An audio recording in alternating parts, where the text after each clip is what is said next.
Mr. Peter Sage. Oh, Sasha in the house. How you doing? I'm doing marvelous, buddy. Really good, thank you. Excellent, excellent. I'm just so glad to be not in prison after having completed your book. Life is life is great.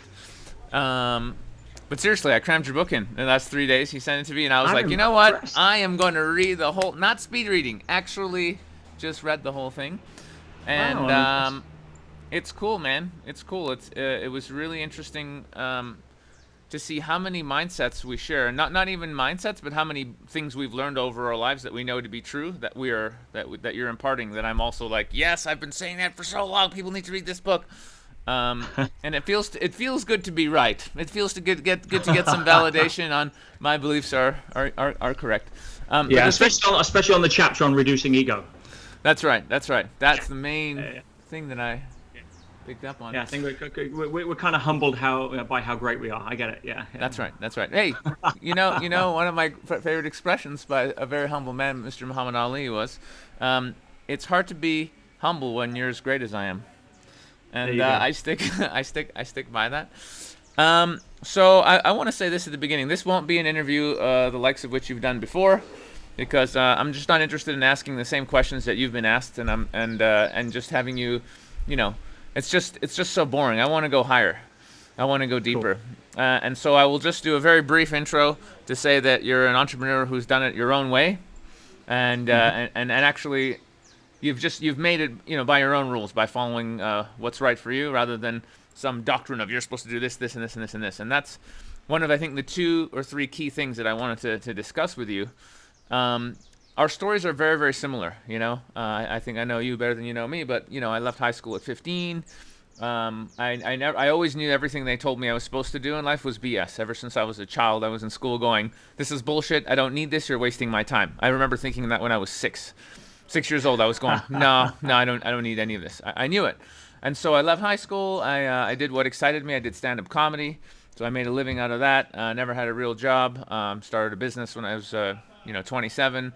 And have been an entrepreneur since then, and doing speaking and events and stuff all over the world. Never the idea of having a boss or someone telling me to do is so foreign, so weird to me that it's just inconceivable that anyone would put themselves through that. But that's just 100% unemployable. Unemployable is exactly right. So I guess as we're on that topic, my first point is, for me, the people that I meet that truly motivate and inspire me the most, they're independent thinkers. They think completely outside the box. In fact, they laugh at the box. They look at the system and go, "Are you fucking shitting me?" That's their reaction, as is mine. And so, were you always kind of that way? Were you always seeing it and going, "This is ridiculous"? Did you always have this knowing that the rules didn't really apply to you, that you could make your own path, or was that also something that you sort of grew into and came into throughout your experience? Well, I think there's always hints along the journey where people kind of look at you different. You don't want to be different because you have this craving for acceptance and approval at a sort of fundamental level. But I remember being at school and the whole concept of job that was indoctrinated into the methodology, and I just sat there thinking, I don't get why everybody else doesn't get it. Why would I want to go and put myself in a job, even for, at the time, say a couple of $100 a week, which was, back then good money, when that would simply limit me from earning more? Why would I settle for not earning what I'm worth, but settle from what somebody else wants to pay me, which by its very definition is not going to be what I'm worth, because if they paid me what I'm worth, their business wouldn't make any profit. It wouldn't have any benefit. So why would I sell my soul to the devil in a way that really invalidated my own belief in myself? So, thanks, but no thanks. And I'm not saying it's the wrong way to go for everybody, but yes, I always felt that I saw the world differently. I thought initially it was more dysfunctional because I just wasn't getting it because everybody else saw it away and I didn't. So therefore, by the power of mass agreement, there was something wrong with me.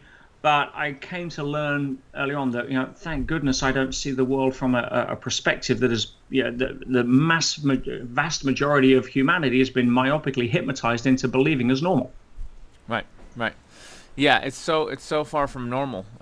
It's basically Almost like voluntary slavery. Like you're a slave, but you can pick which way you'll be a slave. Pick which one is the least painful to you. So you get this option of choice, but in the end, actually, you still have to work and pay taxes and do all these horrific things. And yeah, I just never fell into that. I just never believed it to be the case, and I managed to just follow my excitement pretty much the entire time. But I believe that's possible for everyone. And as I've gone down heavily down the spiritual path, which is what we're about to talk about. I believe the universe really does support everyone, and we all can be doing what we love, or something that we're genuinely passionate about, or something that we're good at, and the universe will always provide for us. And that in itself, for me, is the most amazing thing, is that we can all actually find happiness and joy in our lives doing something that truly fulfills us. And I think that's the most dangerous belief that people fall into. When they just believe, society and all this kind of stuff, that you need to suffer, you need to really do hard work and suffer, and maybe one day, when you're 65, you'll you'll get your pension and you'll be able to retire, and then everything will be great. And it's like, no, no, life Not is supposed going to to be happen. life is supposed to be a joy, and so Joy's a natural state. right. It's being able to live in a way that is concurrent, as you say, with our passion. But I also believe that there are people, depending on what part of our journey we're on, because again, spiritual development and age are not correlated. Yeah, there are a lot of teenagers walking around in an adult body, and as a result of that, some people, it may be on this time around on the game that their passion is to go work as a slave in some office and feel that that's their learning. And sometimes we learn by contrast. So it's not about judging others for what it is they do, but for those that do have that innate calling, that know that this part of life is born, or part of them is born to engage in life in a way that's not serving somebody else's dreams, but following or captaining their own ship, then yes, to break that myopic sort of slavery mentality by giving them a new way to look at life is liberating, it's empowering, and it's the right thing to do, to encourage them to embrace that level of uncertainty and go follow their dream. So I'd like to have a little practicality in, because I know we're gonna go pretty deep. So something I've been saying for a long time, which is simply this: I feel like Did you ever watch Star Trek? Yeah. The Next Generation, Captain Picard. Yep. His attitude of like there's always a solution no matter what really struck with me, and I've always had that attitude in life. So one of the big questions I get from the men in Infinite Man at the events is, I'm stuck in XYZ job. I don't really like it. I know, I have a passion, but I don't believe I'm going to be able to make money doing that. And so I've kind of been feeling into this over years and years and years. And what it's come down to for me is that it depends on how big a leap of faith you want to take. I've always just taken big leaps of faith, and the universe is always there to catch me. But there's always some way to be getting closer and closer and closer to that dream job of yours. There's always some way, whether it's volunteering or helping someone else or reaching out to someone who's in the field you want to be in, but there's always, even if it's just reading books about it and becoming an expert and really really nurturing your knowledge and your own skill set in that area, there's always a way to position yourself to take advantage of that next huge opportunity to get that job, whatever that job is, whatever that that career is. And I've heard crazy stories from people, from literally making the decision like, I'm going to have this type of job, to like 6 weeks later literally having the dream job. And sometimes all it took was sending an email to 10 people who are in that field saying, I'll do anything, I'll volunteer, I'll quit my job, I'll sleep on your floor, I don't care, but I'm totally dedicated to this, and having emails back coming going, okay, yeah, come stay in my house and you're going to be my personal assistant. And from people who are quite high up, it's crazy what happens if you really set your intention from the heart on what you want to do. So that's generally along the lines where I push people. But what would be your advice to somebody who's in that position? They're working at Burger King, they're just barely paying the bills. Someone who's in a situation where maybe they have a mouths to feed. They really need that money in the current system that we're in, and yet they're suffering and they really want to break out of it. What would be your advice? Sure. Well, there's a couple of things around that. The first is that, as you quite rightly state, intention is everything. Yeah. Now, unfortunately, if you go to one of the main principles around quantum physics and manifestation around that, from the non-manifest to the manifest, then you'll understand that the passionately engaged observer creates the observed. And so, you have to know what it is that you want. But the other thing is that, it's our resistance to current circumstances that is the glue that keeps us tied to them. So if you're at Burger King and you want your dream job, but you're more energy focused on how much you hate Burger King, I've got news for you. You're going to create more Burger King. So that nothing's going to come. You're a giant, sort of porcupine when it comes to opportunity, because you're basically saying to the world, I hate you.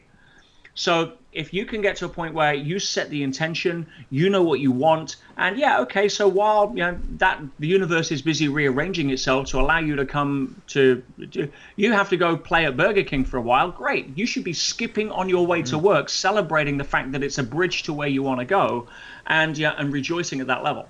Right? Knowing something better's coming, not hoping, not wishing, but intending, and trusting something bigger than yourself. Now, you've also got to pray and move your feet. We live in the physical world for a reason.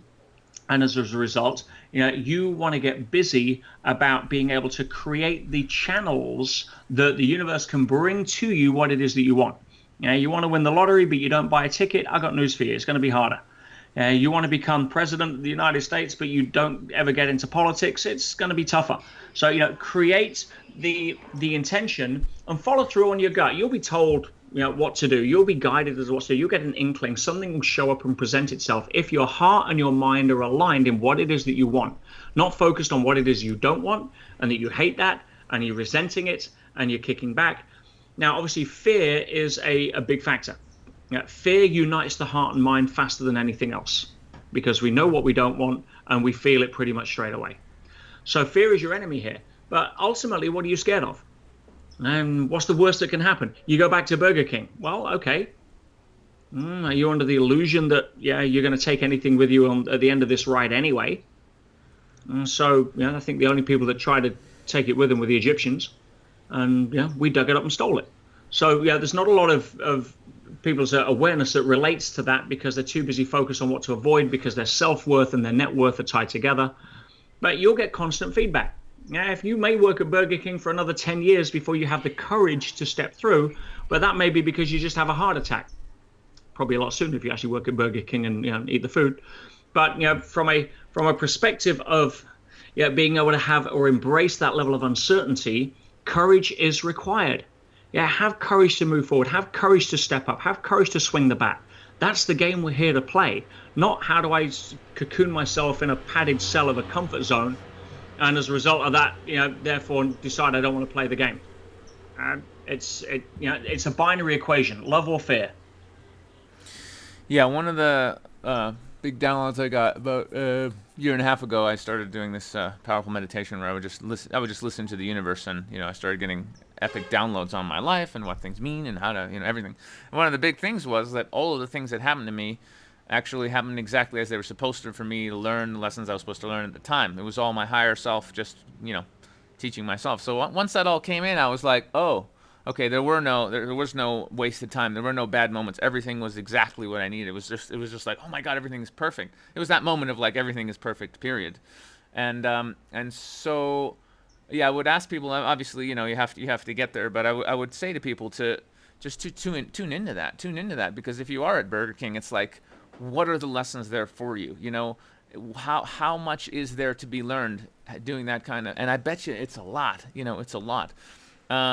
And also another cool kind of almost a hacker mindset is when you do make it as whatever it is, a successful entrepreneur or a musician or whatever it is, you're going to go and you're going to tell your story. And part of your story is going to be, I hustled at Burger King and that's how I paid, whatever. That's how I made the money to survive so that I could buy that guitar, so that I could practice, so that I could become this great musician. So, when you see all these great people, they all have these normal jobs in their past, or all these moments where they were staying on a friend's couch, or these, kind of, you could say low points or points of struggle, but they're such a critical part of their story. So I would say to people, imagine the story you're going to tell in 5, 10, 15 years, that this is a beautiful part of that hustle, of the game. And so don't shy away from it or be afraid of it. Embrace it. Embrace this part of your journey, whatever it is, whether you're already a billionaire or you're literally just starting out in the kitchen, it doesn't matter. It's all part of this amazing journey, Total celebration. And if we chunk up to the fact that ultimately we're in Earth School, we can get onto that whole subject as we go a little deeper, but the thing people are most afraid of at school is failing. What if you knew you couldn't fail?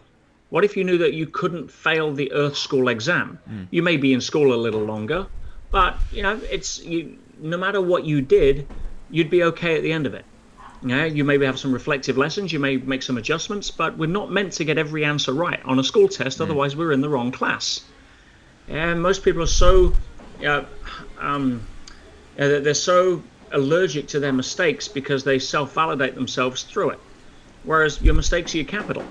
You allow yourself to make mistakes. You're not meant to get the answers right all the time. That's great. It's called great feedback, providing you adjust. Now, if you make the same mistake 15 times in a row and you're part of the slow learners club, then you may want to check in on that. And that could be your third failed marriage. It could be your second mild heart attack. It could be your fifth failed business, what have you. But life is an incredible self-encapsulated feedback machine that allows us to get to the point where we know we can't fail, because you don't fail in the kitchen cooking. It may not taste great, and so you feedback and you don't oversalt it next time. You keep moving, but you don't fail. It's you're here to play the game. Yeah, man, I agree so much. I'm turning 40. That'll be my next birthday. I'm a little bit behind you, but a lot of my wisdom comes from failure, and it's like every single time, everything that I've ever done where I'm like, ooh, yeah, I fucked that up. It's great because now I get it and I've learned so much, and it's a pleasure to teach that on to to the next generation and the next generation. So, yeah, it's I was never really. It's weird. It's like it would just happen, and I would be like, okay, cool, and I would just get back up again, and every time it gets easier. I have a friend who's very smart, and he told me, he said, if you lose your first million and you're under 30, you've done well. If you're over 30, it's a bit more of a it's a bit trickier, and that really stuck with me. And I was like, okay, yeah, cool. It's great. So many people I've met, some of the most amazing people, have had the most diversity. It's one of the topics I one of the just things that fascinates me so much is I have conversations with people, and I have old friends of mine who have like totally normal lives. They're like teachers and they're whatever, but their life is kind of just like good in a normal way, but they're just missing that that oomph. Like you talk to them and you're like, yeah, so what's exciting for you in your life? And they're like, yeah, cool, I bought a house, getting married, or everything is just normal and good. But it's like, but dude, what about consciousness? What about opening up your heart and loving and going on adventures and being madly in love and any of these crazy? And they're just like, yeah, no, things are, and it's like, dude. And what I've noticed is the people who really fascinate me that I want to hang out with, they've had the lives of just losing it all and getting it all back and losing it again and heartbreak and almost got killed doing this crazy thing and went to jail. And like these are the people I want to hang out with, the people where you're listening like, oh my God, dude, you're crazy and you're only 35 and you're what are you talking about? Those are the people who are always learning and growing and pushing their boundaries all the time. People that don't fit into normal, to any of the boxes. None. Like none. Those are the people that are my friends. Those are the only people I want to hang out with. And so that's why it's so crazy when you try and hide from adversity and failure, and you let fear put you in a box and keep you from taking those chances. You're signing yourself up for a dull, mediocre life that's average like everybody else. Like go work in a bank then. It's horrible. So I find people would rather, well, this is an obvious statement, but people would rather play it safe and be mediocre than take chances and have a shot at greatness. And I think that's one of the things that needs to change, frankly, for more of us. 100%. 100%. Yeah, and the way I phrase it is say most people would rather be certain and unhappy than embrace uncertainty and go for fulfillment. And you see that in relationships. You see it in what keeps people in jobs they don't like. It's like I have a disdain for certainty. There is no certainty. Certainty doesn't exist. I get hit by a flying fridge through the ceiling today. I mean, it's all over. It doesn't matter. I enjoyed the game. Let's swing the bat at whatever's next. I've got absolutely zero fear of death. People that have fear of death just don't understand what death is. And as a result of that, because they think it's the opposite of life, not the opposite of birth. And so as a result of that, a lot of them just are not in a position where they are free of going out and expressing their gifts in a way that adds value to the world. No, it's like, let me tippy toe around life so that I don't step on a landmine. Well, you blow your leg off, then have some fun in a wheelchair. Go wheelchair racing. And it's like you're not your body, right? Get over it. You're not your bank balance. You're not other people's approval. Yeah, you're not the girl that rejects you. It's all of that stuff. Go out and swing the bat and enjoy it. And it's people that have a psychology around that supports them that I really see that have a healthy attitude towards life, and paradoxically usually keep both legs, have a great girl, and make lots of money. Yeah, absolutely, dude. One of the things that you said that for me is just one of the critical things I'm always telling people, and it's a lesson I'm learning, and it's hard for me because I really love helping people. Like, I've been put on this planet to wake people up, to help people out of the matrix. That's why I'm here, to show people that we're all one, and separation is an illusion, and we're all just souls reincarnating, and we just help each other on our journey until we get to the top, and that's it. And so for me, I always want to help people. So when I see people suffering or they're stuck in a pattern, I just want to take them and be like, dude, stop it. Slap. You hate this job. Just quit. You're in a shitty relationship. Just get out. There'll be someone else. Love yourself. You're sabotaging yourself because you don't feel worthy. Stop doing this. Yeah. And yet, from the spiritual angle, I can't do that. You can only offer people, a little suggestion, a little hint. And if they take that and they're like, you know what, I would like to read that book you said that could change my life, then you send them the book. You can't force people out. Everyone is on their own degree, their own level of learning, and you have to respect that. And it's hard to do 100%. it when you see suffering so much. I just want to be like, oh my God, dude, please let me help you. But you can't. You just have to let people realize themselves. So it took me a long time to learn, Sasha. If you want something more for somebody than they want it for themselves, you are wasting your time. And I remember in my 20s when I was learning all of this stuff, and I went and decided to go help people, and because you learn something, you want to share it. You have the best meal in a restaurant, you want to cut a piece of your steak and shove it in somebody's mouth. Say, try this, because it's like wow, this is so great. So I remember I'd go to the gym, and there'd be at the bar or the juice bar afterwards downstairs, and I'd be chatting away, and people would usually talk about their favorite subject, which is them, and usually about their favorite part of their favorite subject, which is why their life sucks. The sort of typical hairdresser conversation. And I'd be like, wow, if that's the problem, no, I know how to fix that. And bang, I give them this strategy. And because our enthusiasm is infectious, because it's the enthusiasm is the most beneficial and the cheapest cosmetic in the world. If you'd be able to get these people excited, and let's say you give them a recommendation, you talk about Think and Grow Rich or something like that, and they'd be so excited, and they'd go out, and you'd leave the gym, and you'd feel like, wow, this is amazing. I just helped somebody's life. And for the next week, you'd be thinking, oh, I wonder what part of the book they're in. I wonder if they got to the part of the Sixth Sense where I got goosebumps. And you see them like 2 weeks later, and you walk up and say, hey, John, how's it going with the book? And they'd be like, yeah, what was it called again? What was the name of the author? And like, it used to be demoralizing. Right? It used to be like, wow, I put an hour and a half into this guy, and I walked away thinking it'd change his life, and all he got was some enthusiasm brushing off of my aura that made him smile and happy until he went back to his life and realized that he didn't want to change because he's more committed to being right and unhappy than embracing that uncertainty and going for fulfillment. So you want it more for them than they want it for themselves. You're wasting your time. You can only lead by example and then offer the invitation. In fact, I'll share one quick metaphor with you that I use along that. I used to run around, trying to light everybody's candle, and because we shine brightly, you stand next to somebody and you basically pour petrol over them and strike a match, metaphorically, right? And all of a sudden, boom, they're lit and they're on fire. But you walk 3 people down the corridor and the first candle's gone out. And it took me a while to learn that my job isn't to light anybody. I have no right to light anybody. I may want them lit because it's a lot better than living in the dark. But my job is to walk through that room and shine so bright that those that are ready to light will spontaneously combust. And when that happens, I never have to worry about going to relight them. Yeah, absolutely. Now, here's a big question that I'm very excited to ask you, but I'm going to give you a little tease first. I'm holding here a little book that I know you love because you referred to it about 8 times in your book.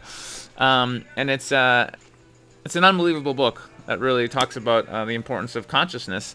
And something you said in your book was that, which is very, very interesting, which is there almost like there is no truth, like 100%, like this is the truth, but depends on your level of consciousness what your truth is. So if you're, if you're lower level of consciousness, I'm gonna die next week if I don't have $200 in my pocket. And at a higher level of consciousness, oh wow, I lost all my money. This is brilliant. I'm gonna learn so much more building back up again, because it's just completely different reality. And so my question to you was, it seems to me that over the last few years, before, if you go back maybe, a decade or whatever, you were still doing business and you were successful and all this, and you were coming from a good place and you were trying to help people, and that's wonderful, and they make money and whatever. But it seems to me in the last few years, you've gone a lot deeper on the spiritual side, a lot deeper into your heart, and it seems now you're coming much more from a place of love and service than just here's how we make money and here's how we be successful, in that part of our lives. So I wanted to ask you, what was it that, what's been your journey into the heart? What's been your journey into consciousness? Where were you, say, 20 years ago? And what was there a certain thing that happened, or a video you watched, or what sparked you into the journey into the heart, into the journey of love? What's been that for you? A beautiful question. I have to say that part of that journey was certainly accelerated by Tony Robbins. I've been around Tony for almost 20 years now, and part of the tipping points that you're alluding to was understanding the difference between living a life based on significance, which is all about insecurity. How, look at me, am I doing it right? How do I get approval? How do I look better than? All egocentric based attitude. And understanding that life operates on two laws: growth and contribution. And when you switch into alignment with that river, rather than try to swim upstream in the against the tidal wave of significance, then everything starts to shift, and it feels better. You feel less stressed. Things don't bother you, but your outer world kind of lines up as well. The oak tree doesn't struggle to grow. It just deals with what is on a natural path, and if there's a drought, then it'll grow at a slower pace. It's just a far more effortless way of being able to live. And so making growth and contribution a higher value than like significance and ego and all of that kind of stuff was mainly the starting point. I was 27. It was in my late 20s. And that was really the part that got me far more into understanding a lot of the spiritual based messages that I'd been learning but translating through ego. Mm-hmm. And you see that with the spiritual teachers. You take someone like probably the most famous one in the Western world, Jesus, and if he turns around and says, gives a lesson on the power of surrender, then depending on your level of consciousness, you're going to hear it from different places. If you're a U.S. Marine and somebody says surrender, and you're operating at pride, I've got news for you. You're going to get an M16 around the head, all right, or a bayonet. No way, because it's driven by pride. If you are coming from a higher level of consciousness, you may need to be able to surrender to the resistance to what it is you're not accepting, and therefore use the freed up energy to move forward into a direction that serves you. If you're resisting being lonely, and therefore you're trying to find a person, if you surrender to the fact that you're lonely, it's okay, you drop the resistance, you make space for somebody to show up. If you're at a higher level of consciousness, you hear surrender from a different place, which is a place of you're surrendering to the inevitability of it happening. Right? You completely trust something outside of the physical universe. So for me, it was a progressive journey of going through levels, which obviously is a journey we're all still on. If I pass that exam, there's no need for me to be here. And if you look at some of Hawkins' work, through muscle testing, he validates that once you cross the threshold of duality, which is at 600, 20%, only 1 in 5 people choose to remain. And it kind of makes sense. If you graduate school, why would you stay on? Unless you wanted to become a teacher or help some of the others, or what have you. There's no point. So for me, it's the fact that I'm still here is validation that I've still got a lot to learn and a path to grow. But the most important part is direction of travel. What direction are you heading? Do you want to head in a direction where you're regressing or you're progressing? And that's a choice. And luckily, we're born with the whole aspect of free will, and therefore choice is our birthright, and we're here to be able to use those choices in ways that give us feedback. And if you stick with the school metaphor, Right? Providing that you know you're at school, because without that, you're going to resent exams, you're going to resent why you're being told to sit there, etc. But if under the context of school, you realize you're there because you want to get your degree in whatever it is, and that's your path that you want to walk, then you understand graduation events, you understand exams, you understand lectures. Now you still have free will. You can choose whether you want to go to class, skip class, get drunk, show up for tests. That's your choice, and all choices have consequences. Yeah. So from that perspective, one has to understand that if you have a place of or if you have a place of coming from exercising free will, that's all it's really about. You could have a situation where somebody comes up and says, hey, you're an asshole. Now, when you understand the power of free will, then what happens? Simple. Do you have any right for them to not say that? No. They have the right to free will. If they want to use that free will and express it and calling you an asshole, that's totally their right to do so. You have the right to free will on how you choose to respond. You can look at them with compassion for someone who's obviously so screwed up in their mind that they're trying to project their model of the world in a hateful or vengeful way. I mean, wow, imagine having that life. Or you can choose to respond by saying, well, fuck you. All right, let's get down it. Let's, and get into an ego-driven battle of who's right. So it's all about the journey, but free will is the key point, and how you use your free will, whether it's to further your direction in spiritual advancement, whether it's to learn the lessons that you're here to learn, whether it's to ignore them and bump into what I call the rumble strip on the freeways. They're designed to keep us on track. Or complain the fact that I can't hear my music now I'm driving down the 405 in Los Angeles because, the car's making all this noise, and realize, hang on, that's just about to tell you to stop going off the verge. It's all down to free will. That's the journey we're on. That's the exciting part. We get to choose moment by moment how we express that free will, and we make better choices. We have a better life. We don't make good choices, we don't have a better life. Choices have consequences. And I chose to try to express myself along the spiritual journey as best I can, knowing that I'm going to trip over probably more times than I don't. And that's okay if I look and assess that. And I'm humble enough to be able to look at when I screw up and hopefully have the courage to say sorry if I offend somebody. And everything in between. But that's, for me, it's been an incredible journey. I look back at the asshole that I was in my early 20s and think, holy crap. I mean, it's like, what kind of dick on steroids was I to work for, to lecture, to impose my model of the world on people? Sometimes from a decent perspective, sometimes not. But thank God I was that person, so I now have a contrast. There's no, as you say, you look back and everything lines up perfectly in the way that it's meant to. And if you know that now, looking back, why get worried about what shows up? And I say to people, and if 6 months down the line from any hardship that you've had in your life, you usually look back and say, wow, thank God that happened, otherwise I wouldn't be doing this now. Well, if you know that's going to happen, why wait 6 months? Unless you have a context for understanding that, you're going to resist. And the more you resist, the more you're going to keep attracting the lesson that you're not yet willing to learn. I think we call that the law of escalating feedback. I think I kind of appreciate the fact that I was an unconscious asshole also in my 20s now, because I'm able to look at people who are in that place now and go, oh, cool, I was there. Great. I hope you know what I mean? It's just, we're all on the same, it's beautiful. Yeah. There's no point in judging.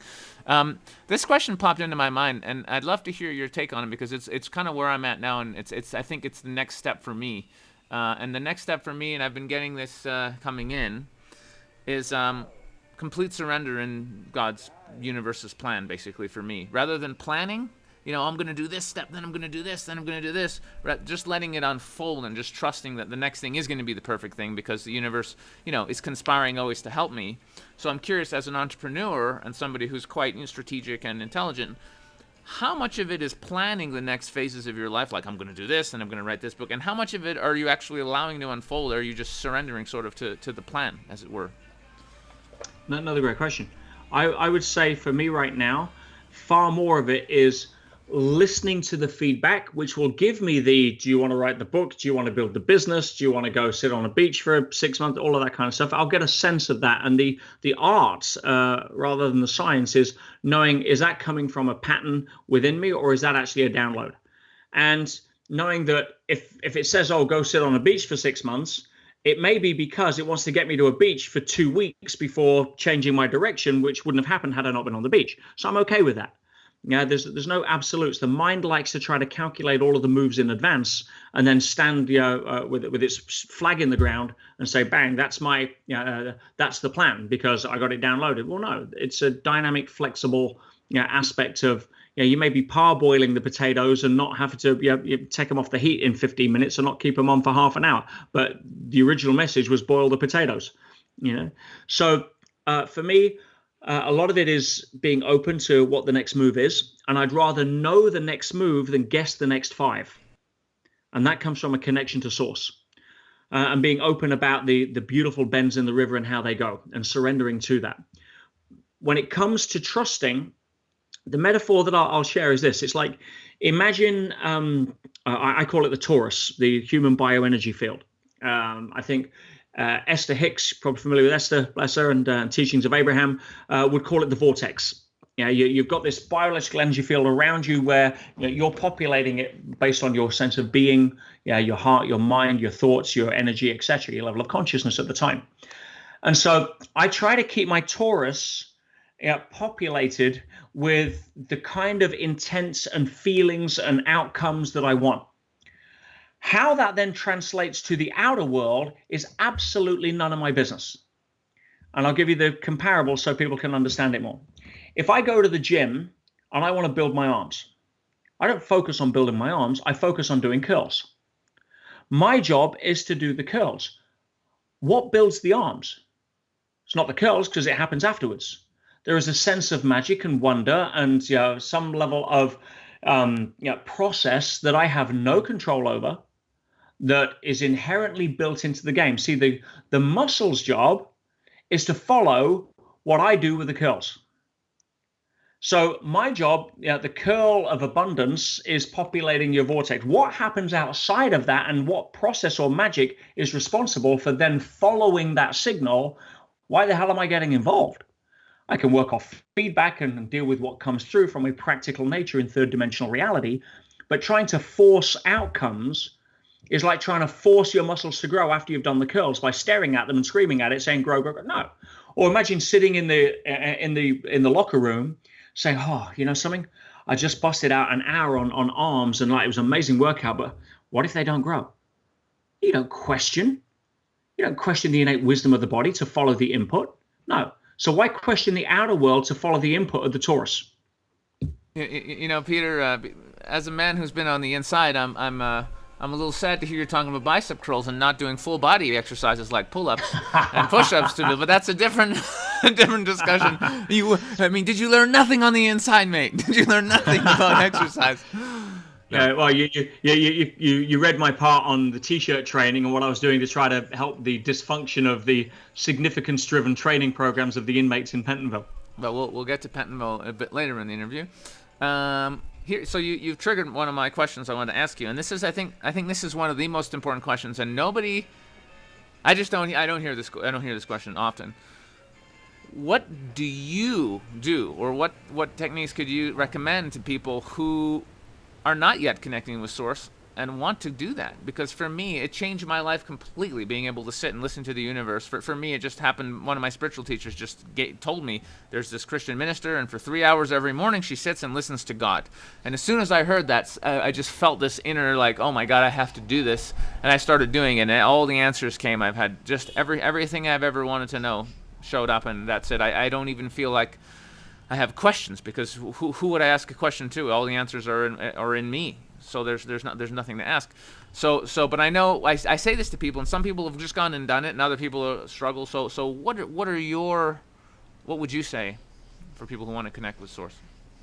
Well, for a start, let's come back to the old adage that when the student is ready, will the teacher appear?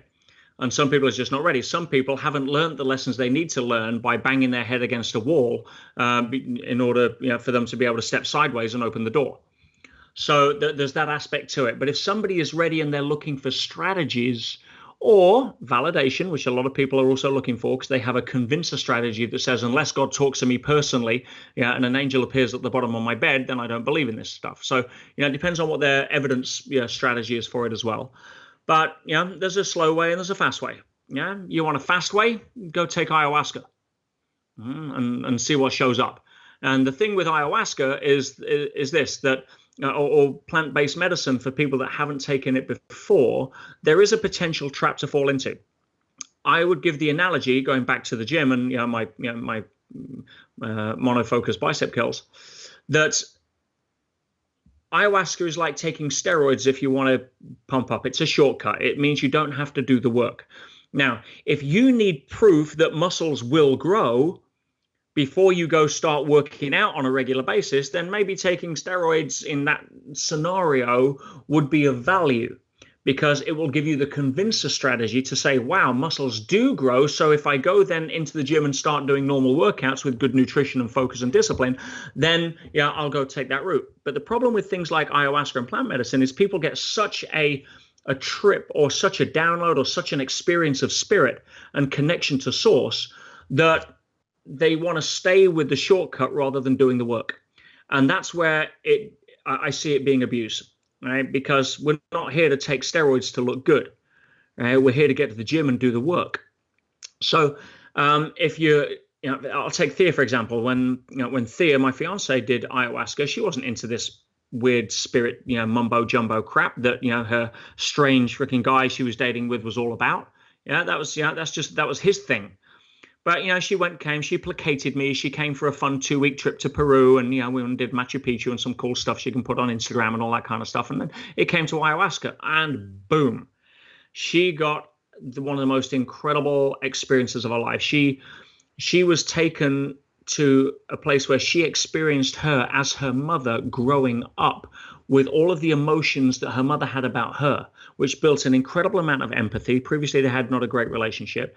She was asking questions from the universe. She got her entire business plan. She got her down, all of this stuff. From that day, several years ago, I don't think there's a day she's not meditated, because now she knows it's real. Never taken ayahuasca again, don't need to. And if she feels the call, if it's like next level stuff, excuse me, then yeah, maybe. So the fast way would be, if you want a direct evidence of what's possible, go take ayahuasca. Now, if you do it in a frivolous way, you may get a kick in the pants. If you take steroids the wrong way, you may get a kick in the pants. Same deal.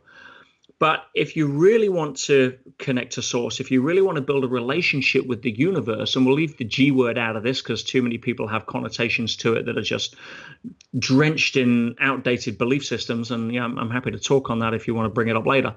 We don't need to talk about gonorrhea today, Peter. It's fine. Yeah, there you go. And to be fair, that would be a pretty decent or something that could equate quite well to how most people's relationship to the other G word is there. So, when it comes to religion. So, for me, being able to go and do the work, being able to then sit and meditate, being able to get to point consciousness, being able to train your mind to be quiet or separate your identity, because you are not your mind, you are not your body. You have a mind, you have a body. Who you are is infinitely vast level of consciousness that happens to inhabit this play suit we call a human being. And until you get to that level of awareness experientially, you'll never have a strong enough connection to validate it. If you want a little few tips, go put some binaural beats on at 4 hertz and sit there and allow that to help you as a bit of a shoehorn into the experience if you want some training wheels. So meditation is probably the biggest, most practical, fundamental vehicle that I would do as a tip to give people to want to connect with source, because you can't hear it when your radio's blasting, on Facebook FM, on WhatsApp FM, on Stress FM, on Mortgage FM. You're not going to hear it. Put all that aside, sit down, learn how to meditate, learn how to get connected, and you'll start getting evidence in your life, amassing evidence. My master circle, my high-end coaching group that we go and play around the world, several times a year, we have a stock phrase: constantly amazed, but never surprised. Because when we start amassing evidence to be able to see where the universe will step in at ways that, you suddenly think, well, hang on a minute, it happened once, that's a coincidence. Well, actually, it happens once, it's an incidence. It happens more than once, it's a coincidence. But when it happens consistently, that's a pattern. And patterns have formulas in order to be able to reproduce. Yeah, I think it's very interesting. And I really want to, I don't know, how many times have you done ayahuasca? Just that once in Peru. Oh, okay. And Okay. my experience was somewhat different to Thea's. I Okay. got absolutely zero from it. I got no connection. I even asked if my dead dog wanted to talk to me, and nothing came through. And I had what was the equivalent of 4.5 hours of gross food poisoning. Yeah. But my lesson there, because you always look for the lesson. Thea had to literally carry me through the dark in the Amazon back to the to the hut, and she says, look, your lesson, you take care of so many people. You are always the person in charge. You're always the one that has to be the alpha. Maybe this was your lesson to let go and be taken care of for a while. I'm cool with that. I just it's interesting that happened with you. I've done it a bunch of times, and it was really, really brutal for me. It was hell on earth, actually. Hell on earth. It was like having your soul be torn apart and like hoping for death, and death won't come. It was really like brutal, and I learned a lot from it. And but I just want to emphasize that it's really serious stuff, and people really have to feel the call, like really feel the call internally for it, and then do your research and find an amazing shaman and all that kind of stuff. But your point really resonates that it really is a shortcut, and if you can, and I would recommend don't take the shortcut unless you strongly feel the call for it. Just really build up your practices, doing qigong, energy work, meditation, reading spiritual books. I've had moments of clarity and downloads. My first kind of satori moment. There've been a few, but the very first one was in 2009, and it happened because I read a book by a Japanese spiritual leader who was talking about the different levels of existence based on what what you're doing with your life, the levels you go when you go to the next life. And I just I literally went and I spoke to some crazy homeless, well, she wasn't homeless, some crazy lady who was screaming at the top of her lungs. I went to her and calmed her down and had a conversation and helped her out. And after that, had this whole awakening thing where I realized we're all one and we're just here to help each other. And it all happened because I read a book and helped another human being. That's all that happened for me to go down this rabbit hole. So really immersing yourself in those teachings and helping other people and trying to get into your heart and just being aware that there's we're not actually we use this too much. We're actually our heart is another one of our brains, and so is our gut. We actually have 3 brains, and when you move into your consciousness into your heart, actually life becomes completely joyful, and it's unbelievable. Like it's a different way of existing when you're in your heart. So it's So yeah, I would encourage people just to take their time and work on that connection in every possible way. Yeah, and again, from my side, you've got to understand that people listening, ayahuasca is it's not something you do for say recreational or light. It tastes awful. It's like, as I say, for me, 4 hours of food poisoning that I was having the physical crap beaten out of me. This isn't something you want to do lightly or without any reverence or without any decent level of experienced shaman or administrator that's guiding you through the process. Right? If you want to do this for fun, trust me, Mother Ayahuasca will turn around and show you that this ain't a fun deal. Yeah. But yes, doing the work, reading Power versus Force itself has the ability to raise your consciousness by 35 points. And if you go through his trilogy, that Hawkins wrote, and Power versus Force being the first one, second one being Eye of the Eye. Eye of the Eye was one of the most profound books that had a shift on one of the heroin addicts in Pentonville. I gave him a copy of Eye of the Eye, and it changed everything. If you look at his last book in that trilogy, which was I, Reality and Subjectivity, it is a masterpiece of spiritual evolution. And just like Power versus Force, I wasn't ready to read it the first time. It'll speak to you where you're at, but something like if it doesn't make sense to you, then you're not ready for it. But if you do, immersing yourself in that rather than Jerry Springer or daytime TV or any of the other crap that most people get hypnotized into selling their soul out for, is going to have a very different, just like physical diet. You go hang out at Domino's and Haagen-Dazs, then the body's a 24/7 adaptation machine. It's going to respond. Right? You hang out at Whole Foods and Cafe Gratitude, you're going to have a different level of response physically because the body's a 24/7 adaptation machine. Your mind is a 24/7 adaptation machine. You hang out on daytime TV and bullshit, and movies that are violent and horror films, it's going to adapt. You hang out on movies that are inspirational or podcasts where you can get inspired, different. And your soul is going to feel the effects of that. So yeah, you want to get on that path. Check your environment on what you're feeding yourself, mentally, physically, and emotionally. One of the things you talk about that is it's out there. It's definitely out there. For me, it's been having to on another level. Like you talk about obviously you're going to become the people that you hang out with the most. But as I get more into my heart and I'm just more on the spiritual path, I can't. It's. I mean, this is going to sound like egoic or maybe I'm being a dick or something, but I feel sometimes like I have nothing. I almost have nothing to say hanging out with some people. Like I'm so drawn to people that are kind of on my level where I can really go down these paths. Like I just don't. I don't have this pull to hang out with or really spend time with people who aren't on that level where I can really go But deep. I just let don't. me sum it up. I don't enjoy it anymore. I feel Yeah, like there's nothing for me here. You know I'll what I sum it mean? up for you. It's weird. You you've reached the stage which is something that people at a certain level recognize quite clearly. There's a demarcation. You've grown out of small talk. Yeah. You Yeah. know, I don't want to sit there. I love my partner's family. You know, bless them. Yeah, they're amazing people. They're good-hearted people. I call them meet the Fockers on steroids, right? They're yeah, and I say that jokingly even to them. But I don't spend a lot of time with them because we have zero in common, and I don't want to sit there and talk about who appeared on Britain's Got Talent or X Factor last night. It would put me to sleep. Now, just at different levels of evolution. One thing to understand is before you get the spiritual ego jump up and think that that's a significance-based deal, right?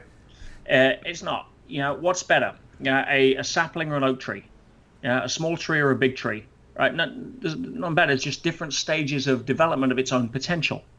So, when you understand that, if I'm lucky enough to be, living at some level of further along the spectrum, probably because I, spent a few more years or lifetimes in class, learning some lessons that I'm sure were pretty painful at the time, then, you don't judge a 3-year-old for failing social economics, right? They're just not at that place yet. You don't judge them for that, right? So, for me, I have zero in common with, the mediocrity. Yeah, I have zero in common with. I don't watch news. I have no clue what's going on in the world. I have every clue what's going on in my world. I'm very happy with that.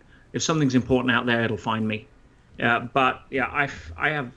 It's very rare you can find somebody that again you can have a level of conversation about where you're discussing deep levels of consciousness, revelation, spiritual truth, advancement of humanity in ways that can cultivate humility.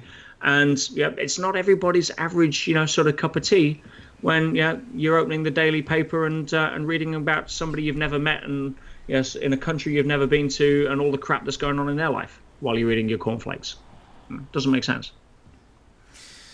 No, it doesn't make sense. It's interesting. It also brings up a question. I'm actually genuinely just curious to ask for me personally. Sure. I don't know. Have you ever gone down all those other, I guess you could call them conspiracy rabbit holes or whatever, all these things that people, mainstream would go, oh, you're crazy. But in fact, we all know a lot of stuff is going on that we're not supposed to know, but we're not supposed to talk about. So I'm sure you're aware of, many of these things, all the cures for cancer that have been covered up. They want you to take these pills and do all these chemotherapy that'll wipe you out. Banning cannabis, chemtrails, so many things. And so for me, I've realized and had many experiences where I can switch into alternate timelines that suit me best, and I've been doing it, and that's wonderful. But there's a balance between having faith that everything will be okay and I'll pick my timeline, and actually, like you said, taking action as well, using your feet, getting involved in playing the game. So for you, I'm curious because you don't really talk about this, those things. Obviously, that's not part of your deal. But I am curious though, where do you strike that balance between genuinely, having people wake up and actually see some of the stuff that's going on that might be darker that that they should know about, but doing it from a place of love and not from a place of fear. So having an effect, but still keeping in your. So that's a balance I'm always trying to find because I do want to talk about the fact that they're spraying chemicals in the sky that are bad for us. I do want to talk about the fact that the GMO food has no nutrients and it's slowly getting people sick. I mean, it is part of the human experience that this stuff is happening. So I'm curious where that balance is for you, how you Sure. take it. For me personally, I'll come back to the metaphor that I sometimes use of life the movie, and we're all the star of our own movie called Our Life.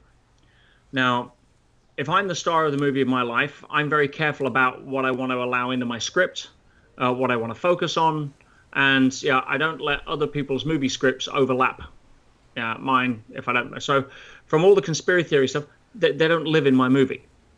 I'm from a consciousness virtual reality perspective, I'm generating my own movie. And other people want to play the chemtrail conspiracy theory movie game because that's part of their path. They'll go play it. Now, if part of that script happens to enter part of my movie, I'll deal with it in a scene at that level, but I don't give it energy. If I wake up and I feel that I get a message saying, listen, you're here to be able to try to educate people around this level of awareness. Like, for example, I'm off to Croatia in 2 weeks with my Master Circle teaching health and vitality. I just uploaded a video giving that, and you can tell I'm passionate about it. I want to educate people away from drugs and into natural health and vitality because that lights me up. So on that side, but it doesn't mean to say that I'm going to start exposing all the conspiracy theories around what I actually believe is around things like chemotherapy, etc. But I don't put my energy into it. If you ask me, was the two twin towers brought down by a plane or a controlled explosion? I'd say, well, if you ask me, I'd say a controlled explosion, right, based upon the evidence. But do I have any emotional connection to that? No. Does it bother me? I'm probably one of the few people alive, by the way, that has never, to this day, hand on heart, I have never seen the planes fly into the building. I don't have a visual reference for it because at the time, whatever it is, 17 years ago, when it happened, right, and I was told, I immediately put a ban on the television, and to this day, I have never seen a visual representation of the planes flying into the Twin Towers, and probably never will, and have zero attachment to it. So, it's bad. Yes, a lot of people lost their lives. I'm not invalidating that. But I'm saying that, if you look at the evidence and you were to ask me to spin a coin, it would probably land heads up on the fact that, there's a little bit more to it than what we thought we were told. But do I lie awake at night, not sleeping about it? Nah, not my game. Not in my movie. Yeah, fair play.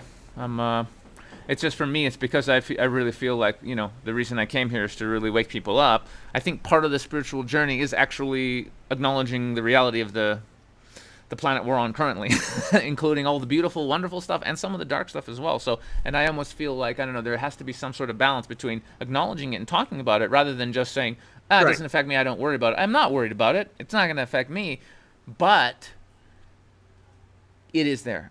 And so for me, it's one of these things I'm still trying to find that balance of. Yes, you should be aware of this. Don't let it affect your frequency. Don't let it pull you back into fear. Stay in your heart and loving as you. And this is one of the messages I got while I've been channeling for 4 years now, consciousness from Sirius, which is kind of home planety for me. And I asked them during my first channel, I asked them a really profound question for me, which was, should I go back to doing stand-up comedy because I could wake up, a huge amount of people doing that, and I do have a skill for that. And their answer was, yes, you can do that, but if you do, you must come at your comedy from a place of love, because you have to wake up even, your enemy / those who are lost, you have to wake them up using love, not fear. You have to come in from that space. That was the message for me, and it was really profound, because as a comic, I was funny, but I was still angry, and I was yelling and all this kind of stuff. So it's coming at it from a completely different place. And so that would be my thought as well, talking about certain darker elements of our planet, is still have love in your heart as you if you're going to talk about it. For me, it's about following your truth. And again, right now, your nose is there, but it doesn't exist until you put your attention on it. So you could spend the entire next year not putting any attention on it, and it's there, but it doesn't affect you. It's not part of your life. There's no, put your attention on it. It's there. You want to go play the dog. I've got a good friend of mine, Ed Stracher. Did all the Reading Genius and Into the Genius Zone, and is now a spiritual healer. Very powerful guy when it comes to energy. And Ed and I talk. We're good friends. But Ed plays the Dark Forces game. And he's into it, and the spirits and the witchcraft and the hexes and the curses and the Illuminati and all of that game, and that's his game, and he's very entrenched in it, and it's the light versus dark and good and evil, and he's very good at playing it. But that's his game. It's not my game. I don't live in that world. I live in a different world, and I certainly don't put my attention on it. So just like my nose, it doesn't exist. Now, if it happens to walk in the room right now and slap me around the face, or if I have to have if I get a different download that compels me to go and serve my energies into that arena, I'll go do it. but it's not something that lives in my world because it's not my truth to follow. So Right. I don't have like, oh, there's all this stuff out of there, and if I close my eyes, put my head in the sand, it goes away. It's not that energy. It's just that if there is an infinite number of possible scripts in the quantum field, why would I choose to write something into mine that I don't want to focus on? I've actually noticed that too. As soon as you start thinking thinking about some topic, something interesting, that starts showing up. Like people who are obsessed with UFOs and extraterrestrials will start to get messages or even start seeing ships or whatever. So I've had those experiences too. When I really start focusing in on something, amazing things start to happen, and that taps right into the fact that there's infinite timelines, and we can go into the ones where we explore whatever excites us the most. And as creators, we can do that. So it's very, very fascinating. Here's an interesting question. Who are your main, if any, spiritual teachers, or those that helped you on that path? Well, from a spiritual perspective, obviously, I'd have to cite Hawkins. His profundity around his eloquence in spiritual truth and being able to delineate that, being able to articulate that, is just something I have never seen at that level. And I've read a lot of spiritual stuff, and like some people who, again, I'm a huge fan of people like John DeMartini. John DeMartini's he was on The Secret, and I have lunch with John. He's a great guy. We're good friends. But John's level of consciousness is so profound that he's in an audience and there's 500 people. I remember the first time I heard him, and I'm like, wow, my jaw dropped. This is so insightful, so beautiful. And I'm like nudged the guy next to me. I'm like, wow, and he's like, oh, what did he say? I didn't get it. Right. And the thing with John, he talks at a level, just like Jesus, just like other people, that you can only project at the level you're at. You can only hear from the level you're at, and there's a disconnect. So the challenge with Hawkins is he's so gifted around understanding enlightenment and the spiritual truth and the information he was sharing that it's out of the league of the average non-spiritual student. Yeah, unfortunately, right? Just not. Again, it's like trying to give a 3-year-old a PhD text. Right? It's just going to be wasted. So, but Hawkins, without a shadow of a doubt, is if you're ready for spiritual enlightenment and truth, and you want to walk that path, boom. Other people, apart from the masters, obviously, studying people like Buddha and some of the other masters, at a more local level. Good question. Not many. Not many.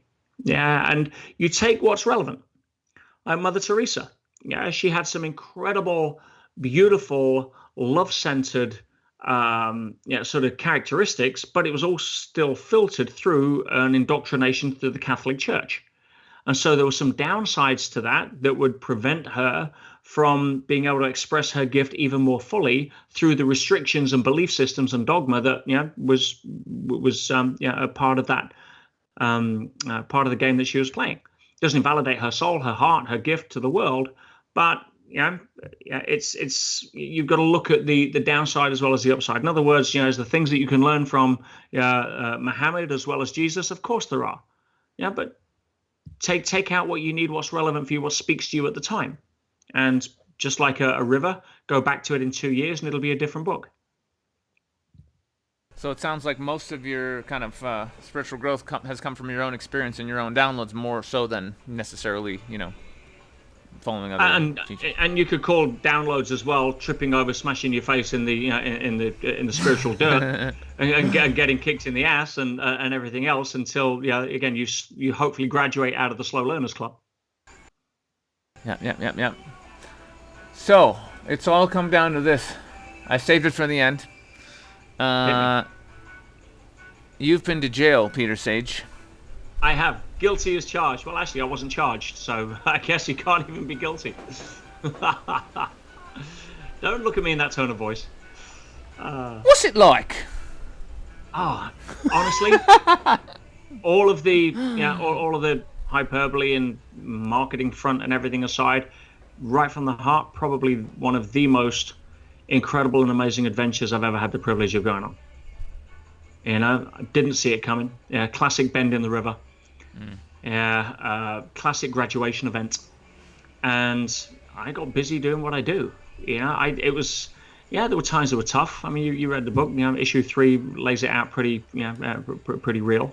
Um, but as a journey, there's parts I miss. I actually got more grey since I came out. I'm thinking of going back. It's more stressful out here. But no, I again didn't see it coming. To go where I was sent, which was Pentonville, 200-year-old Victorian prison. You're looking about a similar kind of Shawshank kind of deal. Think cross between Shawshank and Prison Break, right? In terms of the kind of people and the environment. And literally one of the most recognized as one of the most violent prisons in Europe. And I think 3 deaths in 1 week was the worst week I was there, and that was between suicide and overdose, and there was a murder just before I got there, I remember attempted murders on the week, and all of that kind of stuff.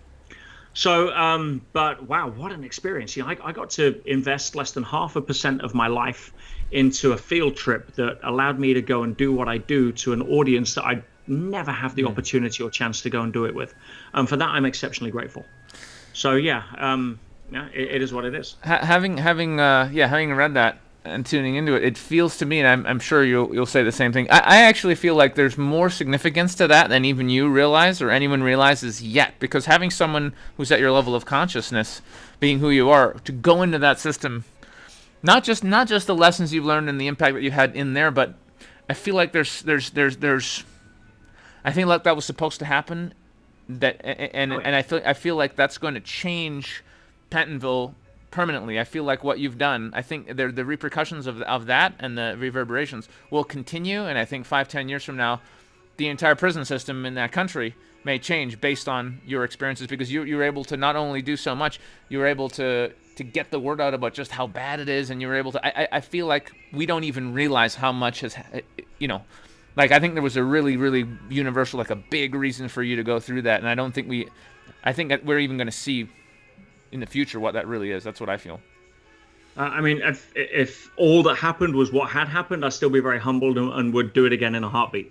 And again, just for those listening, I was never accused or committed a crime. I was the only non-criminal in the entire jail. This was a civil prisoner, which is exceptionally rare. And in fact, the second prison I was finally put into, which was like a more relaxed prison where I should have gone as a civil prisoner, but they kept me 4.5 months in Pentonville. They'd never seen a civil. They haven't got a clue what to do with me. But it also demonstrates the fact that I should have been. There was definitely a reason I was there. I mean, who can get sent to jail to do what I do without ever being accused of a crime, coming out without a criminal record? Right, and be able to have a laboratory to work in, where I can get to do certain things that we did, and so yeah, if that's all that happened, great. But like you, I get a sense that, as I said to Thea, when it looked like I was going to go down, I'm like, holy crap! I said, honey, there's actually a chance I think I might even be going away here. And it was a civil action. I didn't see it coming. I thought it'd get left out of court in 5 minutes, but I learned a lot about the legal system, which I also put in the book. And I found that, I said to her, if there's people around the world that I'm very blessed, very privileged, that have benefited from my work for decades. I've got a very loyal, very beautiful following of people that get benefit from my work, and I'm very humbled by that. But I says there's a lot of people that probably don't get the chance to benefit from this that could do. And if life wants to send me to that place to be able to let me go. Let me go do what I'm here to do. And I think that there's a bigger reason for that. And I think the repercussions of that, again, we don't even know, probably not even for the next 10 years. So we'll see what happens.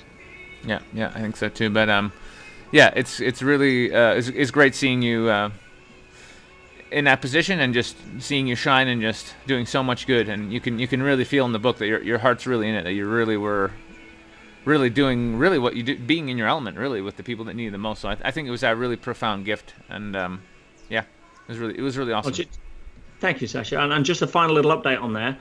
Next week we get the new prisoner induction booklet that I designed within being there with 2 weeks. It's designed to help people adjust mentally. Gets trialed in 4 prisons next week. Mother stars, Peter. That's the baby. Stars all the way. It was funny. I was like, "Oh, that's nice for him to put at the end of the book," and then after it was your letters from like the warden and the senior, and I was just like, "Oh, good, we can read the letters now. Excellent." Anyway, it's pretty funny. So wonderful. Well, I think that was a wonderful first meet. I was secretly hoping that we would do the first time, in person. But it's beautiful. So are you excited about, and do you have an idea of what you might be sharing with somewhere over 100 and less than 200 Infinite Men at the Infinite Man Summit, Portugal 2018? I am so stoked about that. You have no idea. Honestly, I mean, just to be around you and the guys and to hang out with those kind of people that are committed to wanting to learn at that level is just going to be great. What am I going to share? The best of who I am that can help. Yeah, I want to inspire. I'm not going to limit that to a subject. I just know that you put the people in front of me for however long you want to put them in front of me, and things will change, right? And whether that's like I've done in the past, or in fact the most popular TED Talk. I've done many TED Talks, and I think my most popular, close on 1 million views now.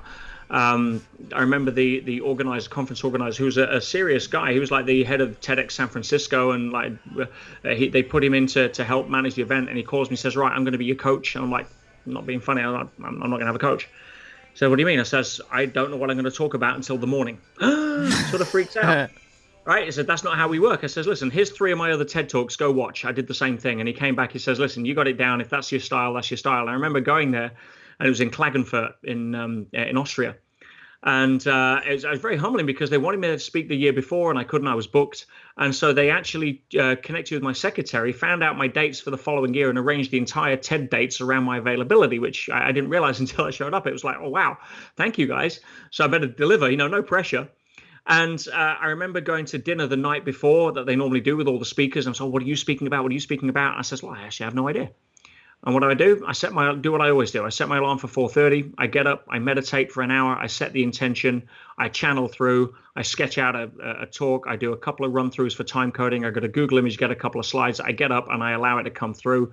And it was the most powerful talk of the day. And I can't take credit for it. I'm just the voice piece. So when it comes to Portugal, it comes to these guys, all I'm going to ask them to do is trust the voice piece will be able to deliver something that's bigger than me, bigger than them, and that can help and affect all of us. Yeah, I would be disappointed if you had it all mapped out. Well, actually, I'm going to be doing... No, the best is always it's coming from spirit, and it'll be what it'll be. And right. I'm sure, I mean, the best things that come out of our mouths is when we're not even there. We're just, Get me out of the way, and it'll be amazing. That's right. Peter Sage, an honor and a pleasure. So wonderful to connect, and super stoked to have you speak at Infinite Men 2018. Yeah, me too. Can't wait to see you. Thank you, my brother. Thank you so much. See you soon. See you soon.